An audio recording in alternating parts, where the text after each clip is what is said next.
In 2017, it would be an understatement to say that ransomware became a massive nuisance for enterprise companies, SMBs, government organizations, NGOs, and consumers. That threat is not going anywhere. For Tech Republic and ZDNet, my name is Dan Patterson with Avecto COO Andrew Avanesian. Andrew, thanks for joining us today. I wonder if we could first kind of contextualize why ransomware, it's not a new threat, but why it became such a massive threat to all companies, all business in 2017.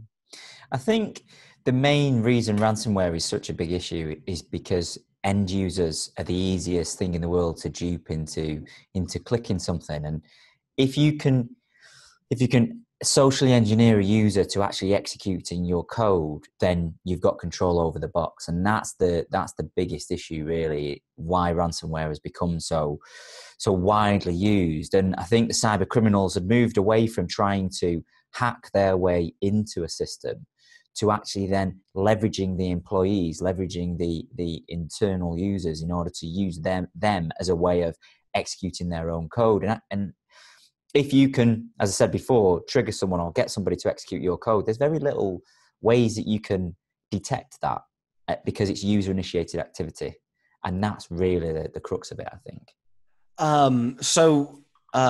When you say get someone to activate or execute your code, one of those tactics is certainly phishing. Are there other ways that code could find its way onto an operating system? Yeah. So one of the big exploits we saw at Avecto was people receiving emails with embedded payloads within them. So let's say you're a HR organization or your HR department, or let's say you're an accounts department. Somebody sends you a purchase order, fake purchase order, it looks genuine, and it's a PDF document, and that PDF document has an embedded payload within it. So if you're an accounts team or you're a HR team, you're opening a resume, you're opening a purchase order, you're going to open those documents to see what it relates to.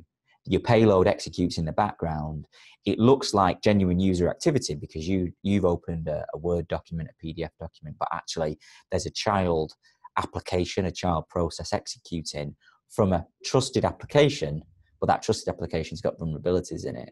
And then you've been duped into maliciously executing a piece of code that you thought was genuine. And that's what we saw a lot in 2017. So what are some defense tactics or techniques that companies could use?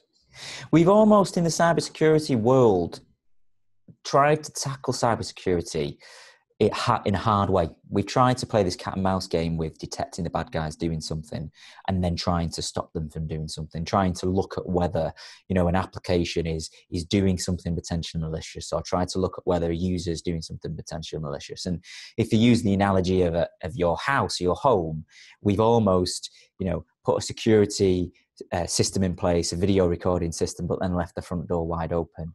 And we keep making these mistakes in IT. So if I explain sort of what organizations should be doing to protect themselves, if you think about the cyber attack chain, there's a number of parts to it. Number one, a malicious attacker, whether they be an insider, whether they be an external person, is going to try to leverage the privileges, the rights that a user has to a system.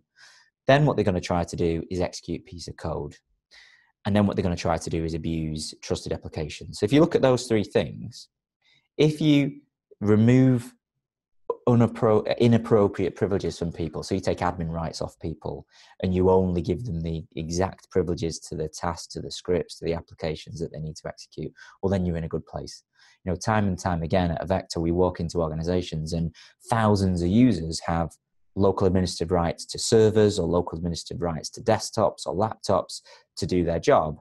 And if you're a cyber criminal and you manage to convince somebody to open a PDF document that has a malformed payload in it, well, then you've got keys to the kingdom. You've got admin rights to that box. You can evade detection. You can embed yourself deep in the operating system. You can turn off your AV software and all that kind of, all those bad things. So that's the first thing organizations should be doing, removing unnecessary privileges. And the second thing that they should be doing is they should be stopping unknown code from executing. So if you're an attacker what you're going to try and do is you're going to try to put your malicious code into that environment and then spread across the network. So you look at WannaCry, that was a massive breach last year. What that was doing was executing code in an environment. Now, if you can't execute untrusted code within an environment, you can't execute your attack. So that's it. Application whitelisting is another key thing you should be doing. And many compliance mandates, many organizations like SANS issue critical controls that you should be implementing to protect your environment. And application whitelisting is one of them. And it's widely accepted as the best way of preventing malicious code from executing. But traditionally, it's been difficult for an organization to identify what's good and what's bad. But there's ways now to easily implement application whitelisting, especially if you're coupling that with privilege management. So there are two things you should be doing because you're removing privileges. Number one, you're stopping code from running. Number two, so attacker now doesn't have the privileges to execute and can't execute its code, so you're in a great place. And then the third thing you need to be doing is looking at your trusted applications. So Office, Outlook, Adobe, Internet Explorer. You need to be looking what those things can be doing in the context of how they operate, because they're internet facing applications. So you need to stop them loading potentially malicious code as well, and obviously keep those patched. So it feels like history repeating itself, because I always have conversations with potential organizations around getting the basics right.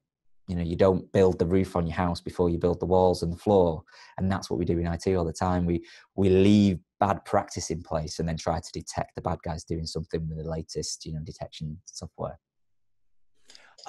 There are a lot of good mechanical things that IT can do and management can do there.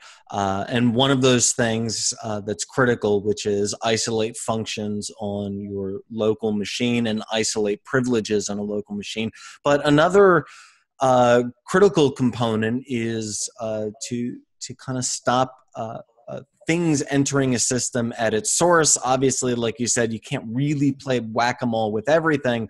Mm-hmm. So what are things employers can do to help make cybersecurity and cyber defense a priority for everyone inside an organization? Education is a big thing. You need to educate the users around what they're opening, what they're clicking on. But in some ways, with the greatest will in the world, you can never educate everybody. You might educate them for a period of, for a month or something, and it's fresh in the mind, and then 2 months later they've forgot about something. They've written the password down and put it on a post-it note next to this monitor or something. People slip back into bad habits. So you almost have to build the security foundations in place so you're protecting them against themselves, because individuals will be duped into doing something. People are much more tech savvy these days, but they're not necessarily cybersecurity savvy. People understand how to use a laptop. They're on the mobile phones. They're using apps all the time, but they don't necessarily understand the security implications of those. So we as organizations, as cybersecurity professionals, need to be putting the foundations in place so we're protecting users from accidentally becoming a victim and clicking a link in an attachment or something that downloads a piece of code. So, like I said before, you get those three things right. You stop people having too many privileges to their machine, you stop unknown code from running, and you protect the trusted apps, then you are actually in a great place. Vecto COO Andrew Avanesian, I apologize for slaughtering your last name there, but I wonder if you could help us look into 2018 and beyond. What's the next evolution of ransomware? What can companies expect the next threat to look like? Do you know what it's an interesting one, really, because this is a little bit of a boring answer, to be honest. But I think it'll just be a case of history repeating itself, because if we looked at 2017, we looked at some of the biggest outbreaks in 2017. What they were doing were reusing old exploits and just repackaging them in a different way to get past the detection-based technologies that were previously detecting that code. So you looked at WannaCry, for example, that was using a different payload mechanism, but the encryption technology was an old piece of code that had been around for quite some time. So we'll start to see more of that. Cyber criminals, attackers, nation states, whatever they are, re-engineering old exploits to look different and get past detection-based technologies. And that's why we always advocate at Vector getting the foundations right, the security basics right. Otherwise, you're going to play this whack-a-mole game. Whereas actually, if you stop, you disrupt the attack chain, you're in a great place.